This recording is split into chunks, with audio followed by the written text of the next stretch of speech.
Oh, Algebra 2. Welcome back. This is Mr. Carlson, C-Squared Mathematics, and we are now going to get into solving quadratic equations.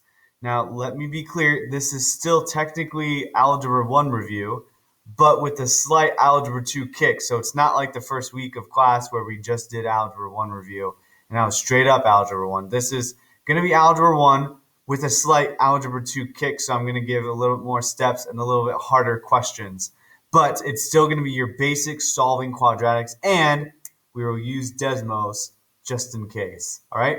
Bell work, homework quiz, objective central question, factoring review. If you have yet to take your Unit 2 test again as a retake, do so. Let me know so that you can get a better grade. These are the 3 questions I have for you guys that I want to complete for the bell work. They will be on the homework quiz. If you're taking the homework quiz, again, you can take the homework quiz to raise your grade, and it does raise your grade, just even slightly, especially if you have a lower grade and if you do really well on the homework quiz, that's an opportunity for you to raise it up, okay, instead of just skipping them.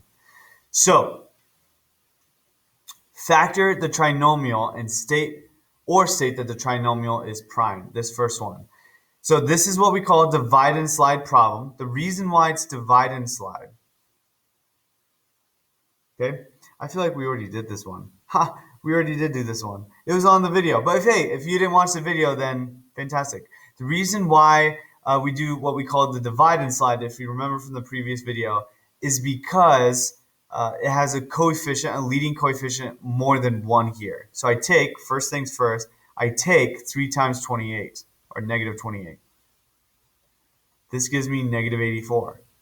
What are factors that somehow, some way, give me negative 8? So when I add the factors up, they give me negative 8. So what are factors of 84 that somehow, some way, give me negative 8? You may need to do your calculator work. You may need to plug 84 and then divide by certain numbers. Okay, it's not going to be 2. Okay, try 3, try 4, and then try, it's not going to be 5, then try 6.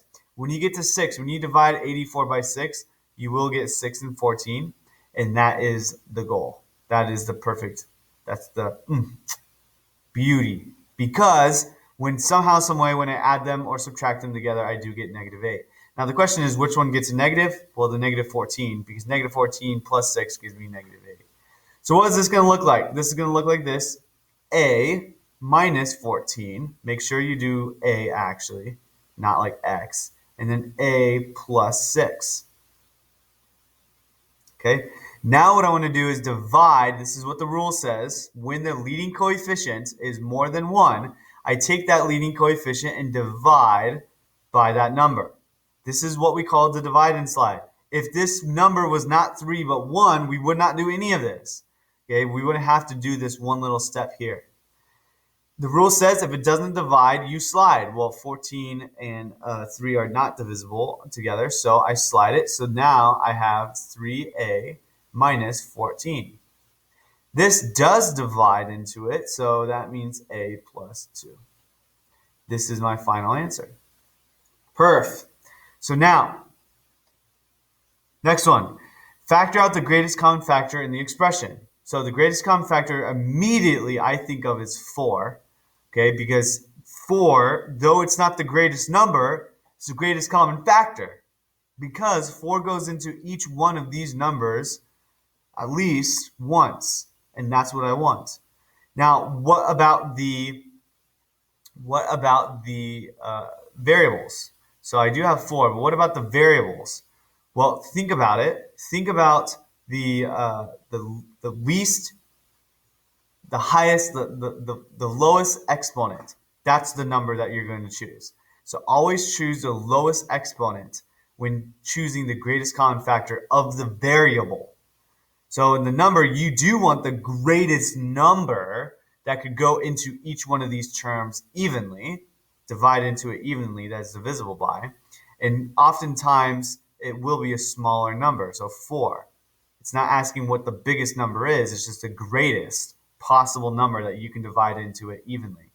X is thinking the same thing, but it's easier just to look at my variables and say, what's the least exponent. What's the lowest exponent here? X squared. So that's what I'm going to tag on. That's my greatest common factor.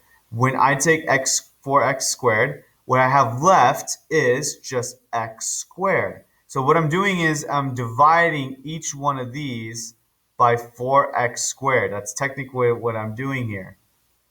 My next term is going to be negative 3 because 12 divided by 4 is 3. And then that will just be 3, or 3x, negative 3x.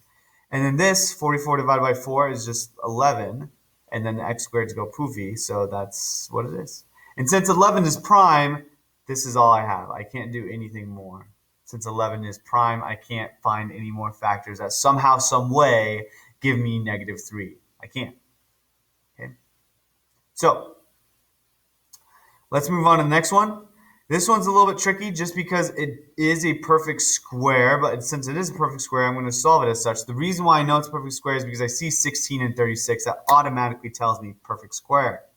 So when I do the perfect square here, you could jump right here to it, or an easier way, and I don't usually jump right to it. I just do this to know, for you to recognize that it is a perfect square. I just tell you that it is a perfect square. I could do this, and I will eventually do this. But another easy way, probably a faster way even, is to just take out the greatest common factor even now. So the greatest common factor even now is just 4y squared. Okay? What I have left is then 4, and then y squared minus, and if I take 4 out of there, I have 9. So now what we can do is still realize that what I have in parentheses is a difference of squares. It's still a perfect square. So whether you do it at the very beginning or you do it somewhere in the middle, you have to do it eventually. Sometimes it's harder to do it at the very beginning because that would be 16 and then y, 16y squared and then minus 6y. So it'd be something like this. But then you would have to actually, and then it would also be 16y and another one, 16y squared and then 6y. It would be kind of harder to do it that way, I feel like. And so it's much easier to do it this way here, because now what this breaks down is 4y squared, that's just chilling. And then this is a perfect square, so this is going to be 2y. That's a perfect square, and that's going to be 3. But remember, a difference of 2 squares means I must necessarily tag on this other set of parentheses. Many of you will more than likely forget that extra set of parentheses, the extra binomial there. But that's what you must have before you do any like that. You need to have that extra quantification. If you don't have that, then you'll get the problem wrong. But this is my final answer. It's a unicorn. Substantial. All right, let's erase. That's all I want to go through for bell arc, so we can get you started on the homework quiz. It's going to be 5 questions, 25 minutes. Remember, use your notes if you want to. Do not put 5 down for a factor. If it doesn't look like the answers that I've been giving you, then that's not the answer, guys. I mean, think. It needs to look something like the answers I've been producing. Okay, it's not going to be like infinity. It's not going to be 0. Those are answers that I got on the last video, right? I got like variables in my answer, okay? I got parentheses in my answers, exponents, stuff like that. If it looks something like that, at least you're on the right track. If I swear to you, if I see some of you put like 5 or 10 as an answer, I'm going to lose it, okay? I'm going to lose it.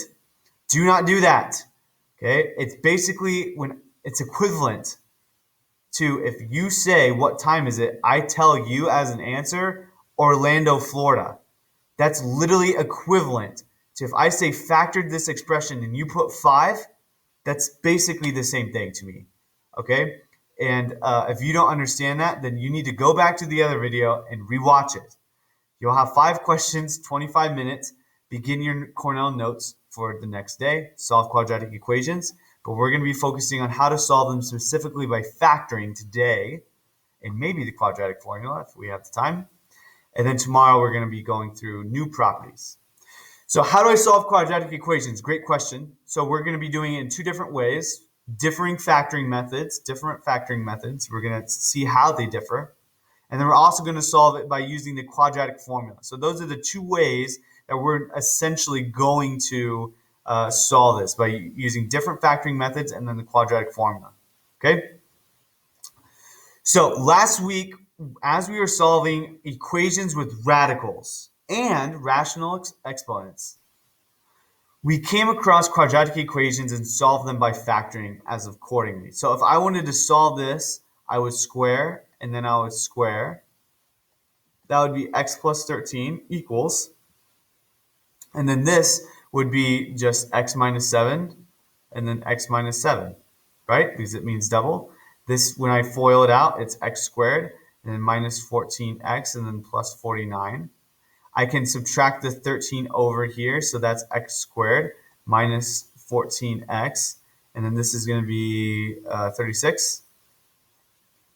And then I'm going to also subtract the x over. So altogether, when I equal this to 0, I have x squared, and then minus 13x, or sorry, minus 15x, when I subtracted the x over. So this is minus 15x, and then plus 36. And then we asked, how can I factor this? Just like what I did yesterday with the expressions, guys, with the video for just factoring expressions. Forget the equals 0. What are factors of 36 that somehow, some way add up to 15? And I can think of at least one, 12 and 3. So now what I can say is I can say this equals 0. I can say x minus 12, and then also x minus 3. The reason why it's minus is because this is positive. If that's positive, I look at that sign. If that's negative, they both get negative. So then what we said is x equals 12 and 3. And these were my solutions to this quadratic. Of course, if I need to check them to see if they're actually true, but those are my solutions. In the exact same way as what we're going to be doing here. We're going to be adding a little bit of nuanced things, such as steps and a little bit longer problems. But essentially, that's what we were doing last week. We're going to be doing that this week as well. However, these are what we call the simple ones because they only had a leading coefficient of 1. We're going to be getting a lot of questions that have a leading coefficient of not just 1, but of like 3, 4, 5. Just like what we did yesterday with factoring expressions, and we had to do what we call the dividing slide. We did that during bell work for the second problem, right? So we're going to be having those equations during this lesson. So that's a type of review of what we did last week. Now we're going to be doing this week. Here are the steps. The very first thing you must do is set it equal to 0. Why? I'm going to show you why in Desmos, but essentially the reason why you set it equal to 0 and put it in the standard general form is so you can factor it. The reason why you can factor it is so that you can find what x equals. The reason why you need to find what x equals is because that tells you, those numbers, what x equals, tells you where it crosses the graph, where it crosses the x-axis, where the graph crosses the x-axis. What graph? The quadratic graph, which is the parabola. Okay, and a quadratic equation, its graph is a parabola. Okay, a quadratic equation, its graph is a parabola. You're trying to find where the graph crosses the x-axis on a graph. You're trying to find where the equation, the graph, crosses the x-axis. That is why you're setting it equal to 0. Okay? I'll get more into that later. You want to factor all the way, but yet we reviewed that yesterday, so fantastic. We're going to use what we call the zero product property. I already did this in our last week. I'm going to just review it again. We're going to set up 2 or more equations depending on the product, and then we're going to solve these equations. So we're going to start out real nice and simple here. So first things first, I need to set it equal to 0. I always want the x squared to be positive, which means I have to move everything else to the other side. So I have x squared plus 4x minus 32. Sorry, not plus 4x, minus 4x. And then you always do want to say equals 0. That's very important. You need to make sure you say equals 0 here. Okay? Now that I have this, what are factors? We're going to factor the trinomial just like what we did yesterday. Factors of negative 32 that somehow, some way give me negative 4. So I'm going to write down my basic template. What are factors of 32? I'm thinking of 8 and 4. That somehow, some way gives me negative 4, right? Which one gets a negative? The 8 does. Okay, so when I multiply these two numbers together, I get 32, negative 32. But when I add them, I get negative 4. So boom.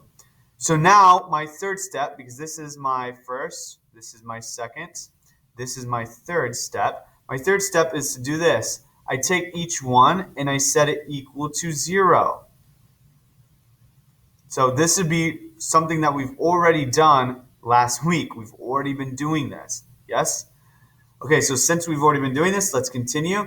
This means that x equals 8, and this means that x equals negative 4. Okay, and those are my two solutions. So I'm going to show you exactly what I mean by why it's the case that we need to set it equal to 0. Okay, I'm actually going to plug this in. Okay, I'm going to plug that in, this equation into Desmos.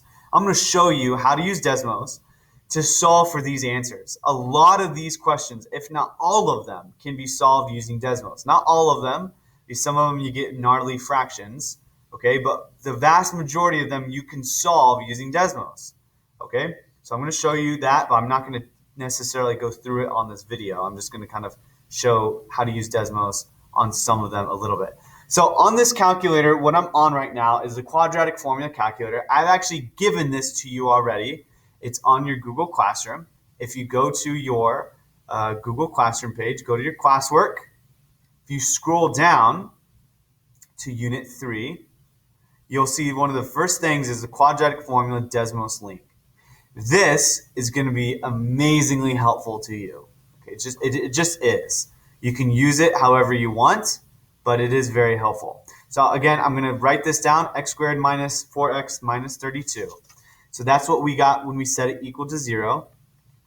So watch. I'm going to say y equals x squared minus 4x minus 32. Great. Now, this is what I get. If I go kind of zoom out a little bit, this is what I have. Okay, if I go home, that's what I have. I want to zoom out. This is really the end of the quadratic. This is what we call the vertex, something that we're going to learn next week. But what I want to learn this week is where the graph crosses the x-axis. Where does x equal? Do those numbers look familiar? They ought to look familiar because you definitely solved them. We went through them. We found those answers. Now, why do we set it equal to 0? Why is the equal to 0 so important? Watch. Because of this. Y equals. What we have is an equation. It's just y equals. Now, what if I take that y equals and I don't say y equals, but instead I say 0 equals? Okay? Now, 0 equals, it's a little bit different. Okay, you'll see that your quadratic is a little bit different here. Sure, okay? But the reason why I said equal to 0 is so that I can get those points. It doesn't matter if you say equal to 0 or y equals 0. That does not matter. Okay? In fact, I don't even need to have that. And it still gives me the quadratic. It does not matter. The reason why we go equal to 0, okay, is because of this. Look at that. That point is negative 4, 0. So this point right here is negative 4, 0, guys. Right? What's my y-coordinate? What is my y-coordinate? It is freaking 0. That is why you set it equal to 0. You say this is y equals blah, blah, blah, blah, blah. You say, I don't want y, I want 0, so that you can find the x-axis, where it crosses the x-axis. That's so important in mathematics. It's so fundamental. And I don't want you to just do these problems just during rote memorization. Okay? It's so fundamental to know that that's why we set it equal to 0, so that we can find where it crosses the x-axis. Because the x-axis, where graphs cross the x-axis, those intercepts are necessarily a number for x, comma 0. They look like this. Some number, comma 0. But this 0 is y. That's why we set it equal to 0. Okay? So, long story short, do you need the equal 0? No. Okay? Those are your answers. You could have been done just like that. You didn't even need to factor it by hand if you wanted to. If you wanted just to double check it using Desmos, boom. There's really no, I mean, I don't know how else to say it to you guys. Like it's that simple. You can just plug it into Desmos and you can see where it crosses the x-axis. If you had a TI-84 in class, I would tell you the same thing. You can use the TI-84 to graph it, okay? The majority of them, though, of course, I'm going to solve by hand. So let's continue and get started.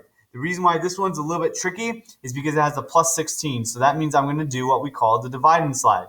So it's already equal to 0, done, but I do need to factor all the way. So that's why I'm going to do the divide and slide. Okay? With a slight modification. So 16, we're on step 2 because that was step 1. So 16 times negative 3 gives me, should be negative 48. So I have negative 48. When I have negative 48, what that means is I'm going to find factors of negative 48 that somehow, some way give me 2. So is it 12 and 4 somehow, some way? No, it's not. Okay, even if I made that a negative, it's not going to give me 2. It's going to be negative 8. It's going to be positive 8. So that would work, but it's not going to be this way. Okay, is it going to be like 16 and negative 3, just like what we did here? No. So we need to find different factors. So it should be the very obvious one, 8 and 6. Which one needs to get a negative? The 6.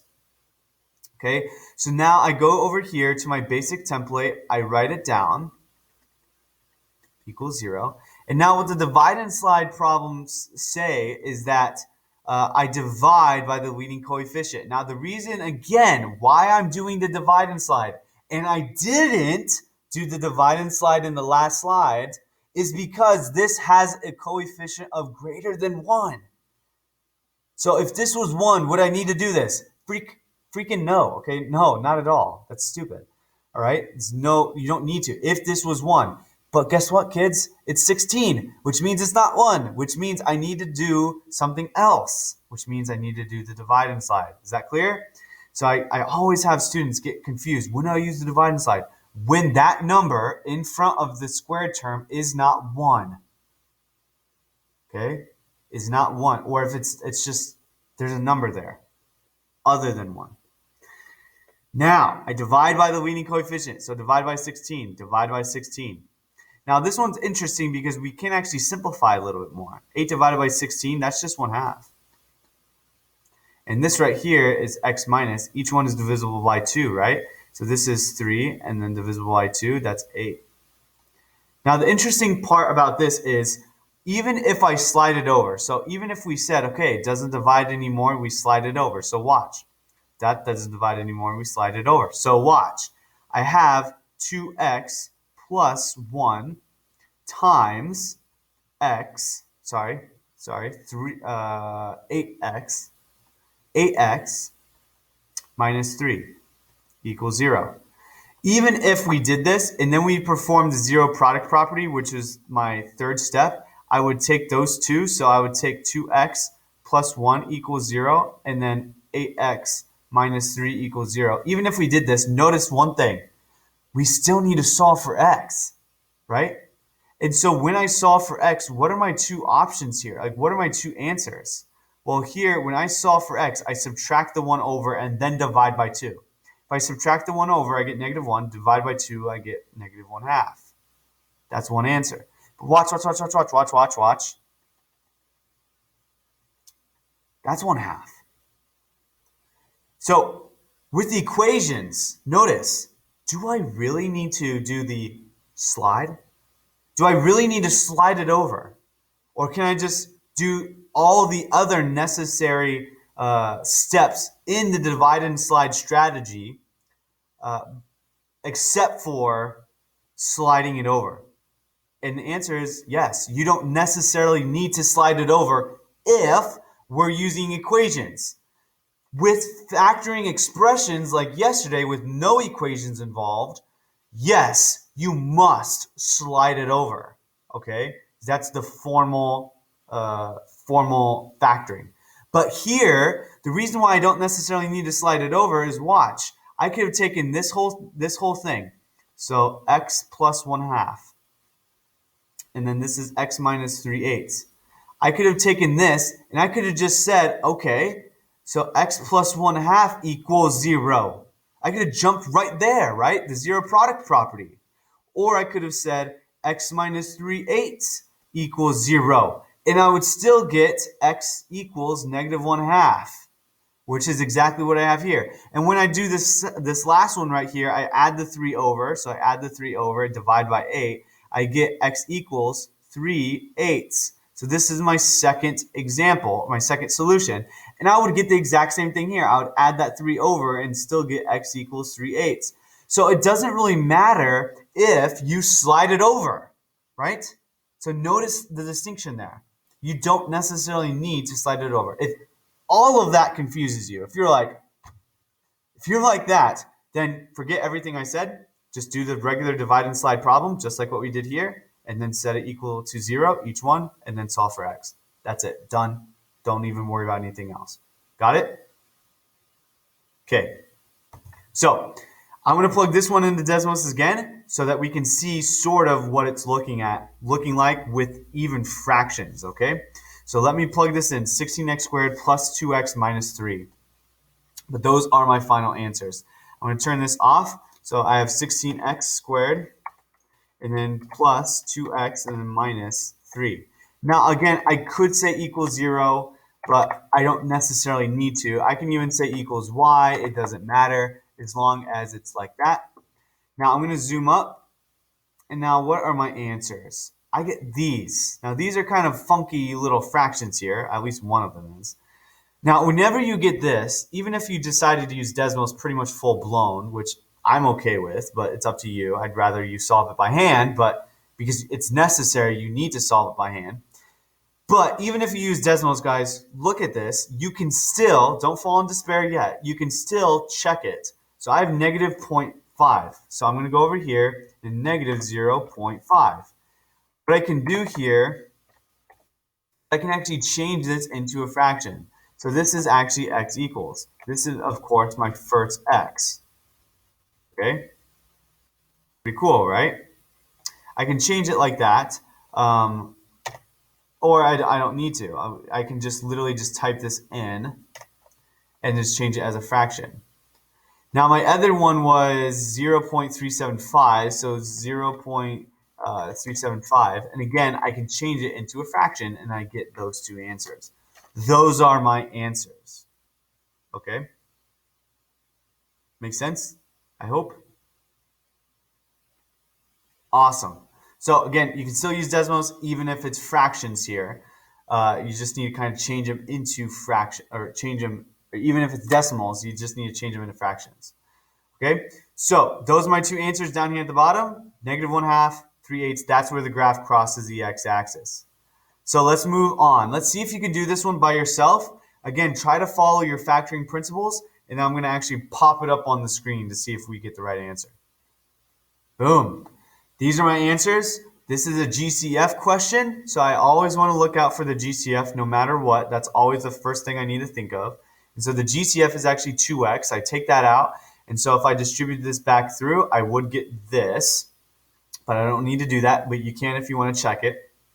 And now what this says is, for my zero product property, I take the products, the multiplication, the things multiplied together. What are the things that are multiplied together, Mr. Carlson? Great question, kids. These two things are multiplied together, okay? The 2x times the x plus 16.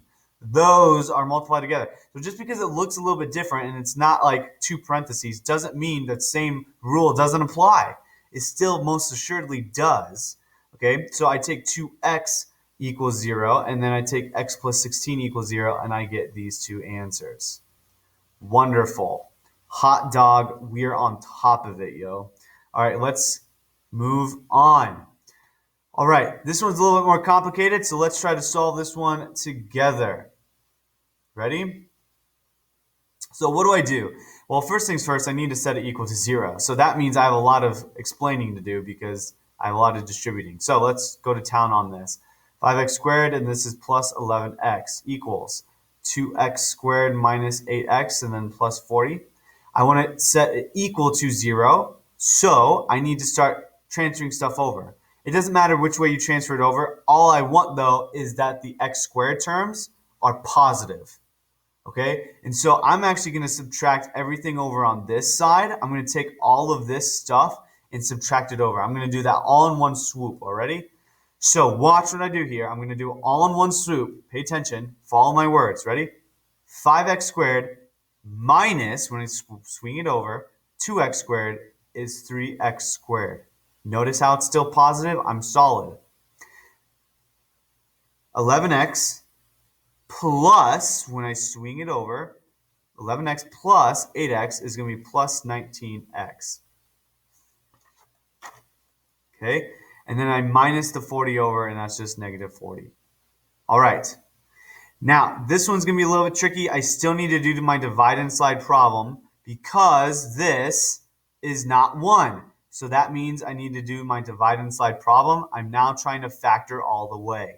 Okay? So, step to my divide and slide problem. 3 times negative 40 gives me equals negative 120. Now, this one's pretty big.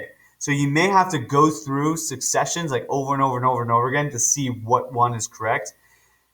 After a long and difficult process, you actually get 24 times 5. 24 times 5 gives you the answer you're looking for. That gives you positive 19. Which one gets a negative? The 5 does. So that means I go over here, x plus 24, and then x minus 5 equals 0. I have to divide by the leading coefficient. The leading coefficient is 3. And the rule says if it doesn't divide, you slide. But do we really need to slide it if it's equations? No. This one does divide in evenly, so x plus 8. This one doesn't, but in this case, I am going to leave it. And the reason why I'm going to leave it is because my first equation is just x plus 8 equals 0. My second equation is x minus 5/3 equals 0. So that means x equals negative 8. And this, solve for x, equals 5/3. Notice how if I did the slide right here, if I slid that, I would have to undo it. Okay, again, that sucks. So don't do that.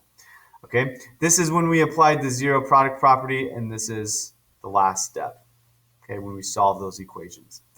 Fantastic. We are just going to town. All right, I want you to try to do this one on your own. I know it's rather lengthy, but try to do it on your own now that you have solid factoring skills from yesterday and solid solving quadratic skills. Okay? Pause the video, see if you can do it. Perfect. This is all the work.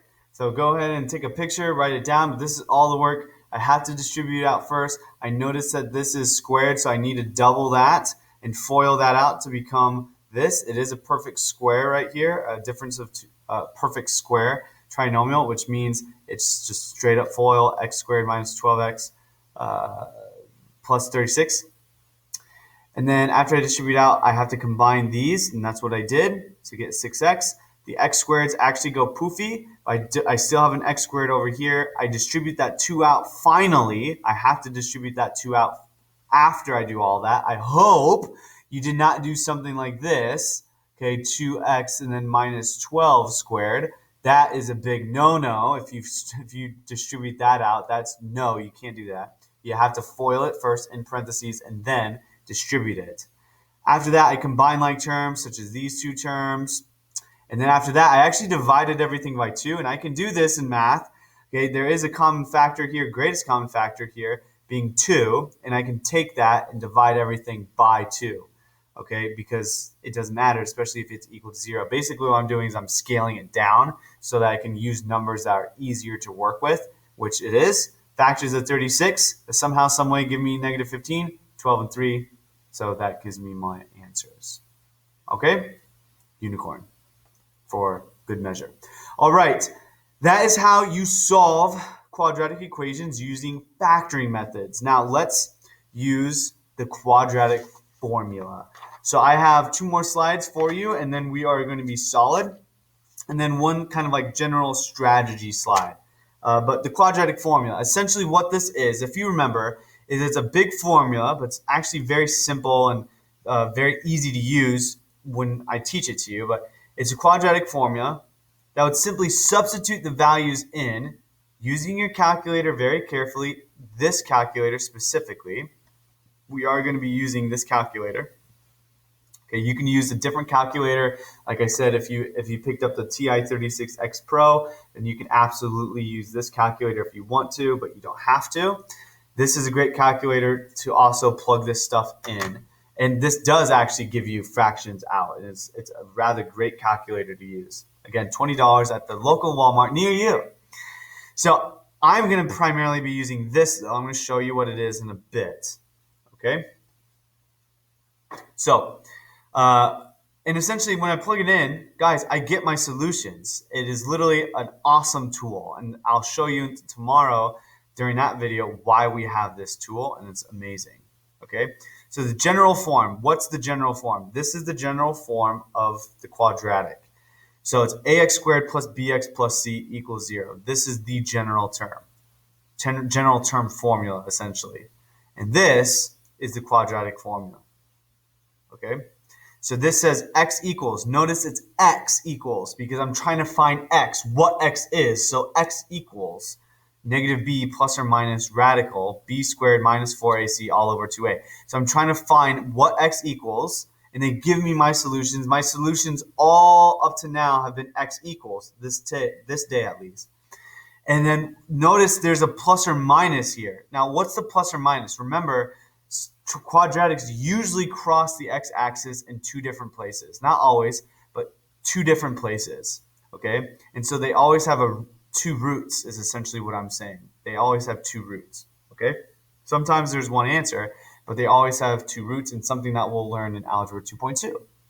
But if this is A and that's B and that's C, whatever those coefficient numbers are, you plug them into your formula, and then boom, you get solutions. So let's go through these two questions, and I'm going to show each one of them by hand. I'm going to show you how to solve it, each one by hand. But after I show you each one by hand, I'm also going to show you different methods that you could have done by solving it, and I'm also going to show you how to do it on the quadratic formula using just the calculator, okay, that I made for you. Okay? So how do I do this using the quadratic formula? Well, first of all, my quadratic formula is this. So I'm just going to rewrite it here. This is b squared minus 4ac all over 2a. And what's helpful is when you're kind of doing these by hand, if you actually label what your a is, what your b is, and what your c is. So my a is, in this case, just 1. My b is also just 1, but negative 1. And then my c is negative 42. Now watch. When I start plugging this in, I have x equals. Ready? I have negative, built-in negative, and then what I have is times a negative, or sorry, times a negative 1, because that's my b value, a negative 1. Okay? This is going to be plus or minus radical, and then I have negative 1, my b, and then I square that, minus 4, what is my a value? My a value is 1. My c value is negative 42. Okay, so that's so far what the quadratic equation looks like, what the quadratic formula looks like, and this is all over 2, and then what's my a value? My a value we said was 1. So this is what it looks like. So far, so good. So now when we start simplifying, a minus times another minus, or negative times a negative gives me a positive, so plus 1. Plus or minus, negative 1 squared is just 1, and negative times a negative is a positive, and 42 times 4. 42 times 4 is actually a rather big number, okay? And we're going to simplify, but 42 times 4 gives you 168. Okay? And this, once I do that, it's going to be all over 2. Now watch what happens here. Ready? This right here is going to be 1 plus or minus. What's 1 plus 168? That's going to be 169. Okay? 169. And then this, of course, is still all divided by 2. Now, what does this equal? Well, 169, the square root of that, is actually 13. And this is all over 2. So that's really nice, right? And so then this equals, now watch, you're going to have two separate solutions. On the first hand, you're going to have 1 plus 13 all over 2 equals. And on the second hand, you're going to have 1 minus 13 all over 2 equals.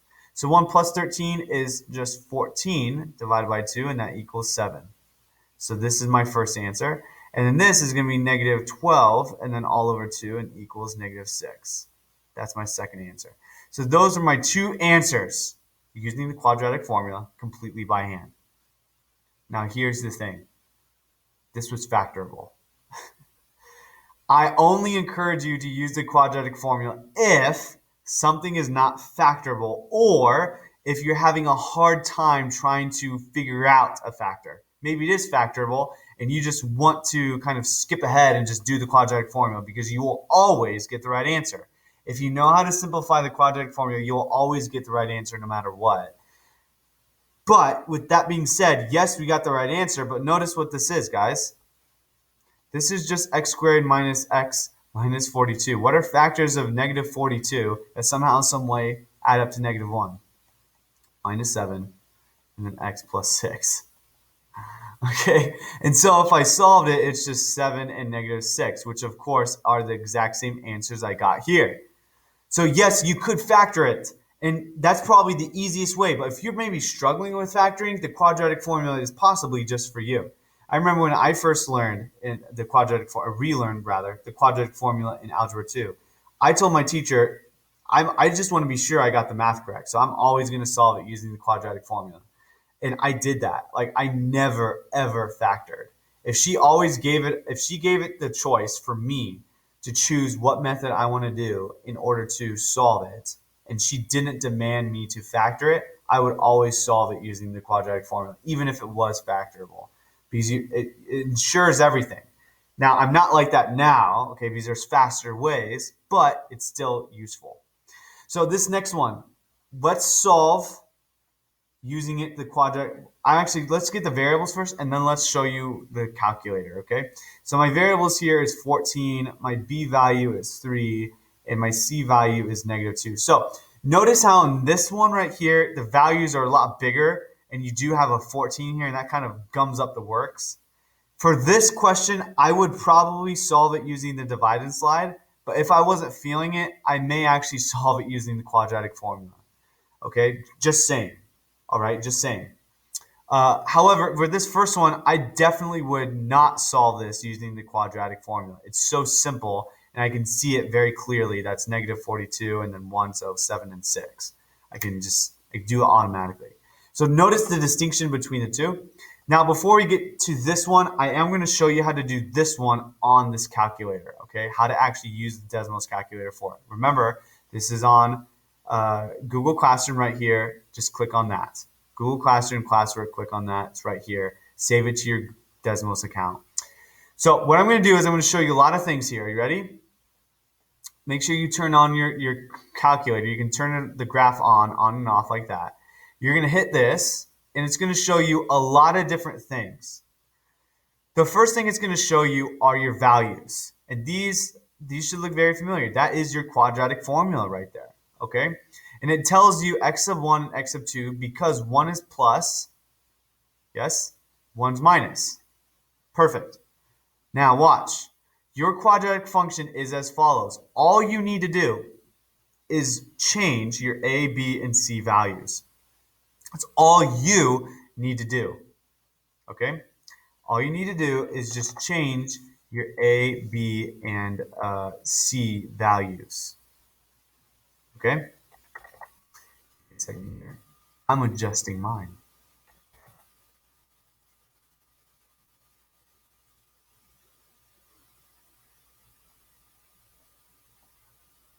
Okay.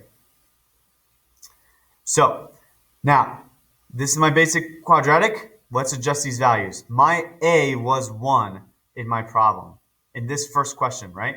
My b was negative 1 and my c was negative 42. So that's what I'm going to do. I'm going to say my b was negative 1 and my C is negative 42. Now, what do you see here? You see a couple of things. You see a big fat quadratic, but you also see where it crosses the x-axis.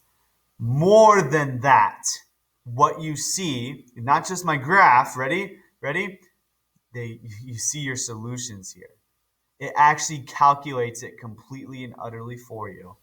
And that's great. And that's fantastic. So please, please, please use these to solve what your x value is, what your zeros are, or what your solutions are, because that's how you solve it. And that's amazing, right? Fantastic. Just truly beautiful. And I love that it can do that. So by all means, use that however you wish. Okay. Okay. Let's solve this one by hand really quick. So I have x equals negative 3 plus or minus, because 3 is my b, 3 squared, so I'm just going to put 3 squared in here, minus 4, my a is 14, and then times my c, which is negative 2, all over 2 times 14.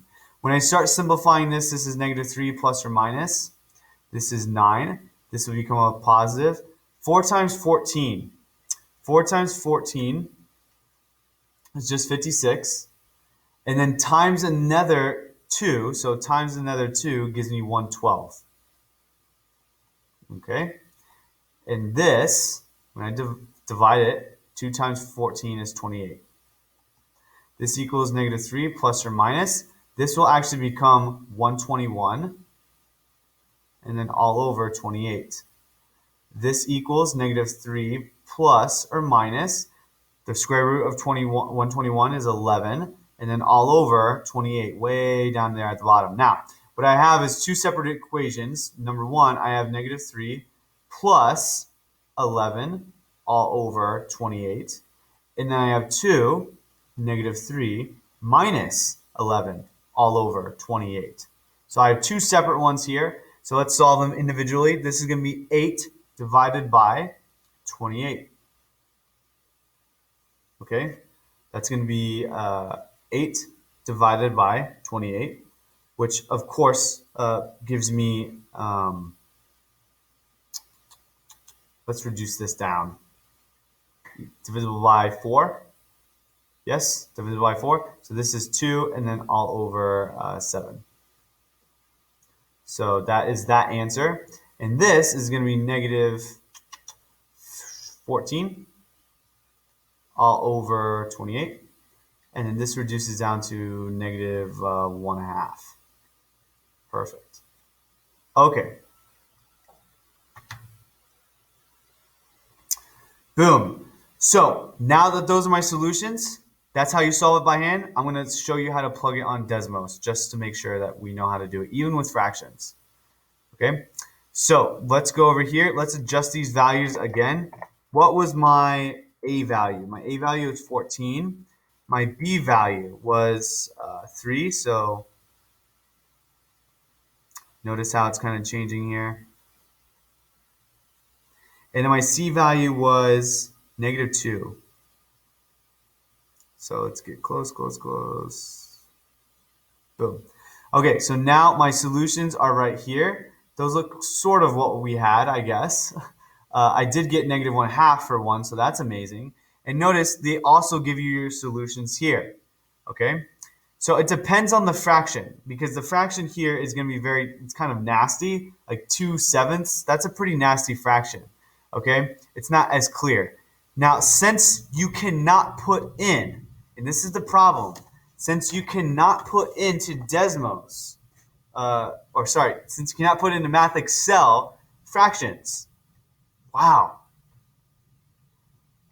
Since you cannot put into Math Excel decimals, they need fractions, okay? So the first thing I'm going to do is change it to this way. So negative 0.5, of course, you should already know it's negative 1/2 just by looking at it, but just in case. Okay, there it is. And this other one, this is a rather sloppy one.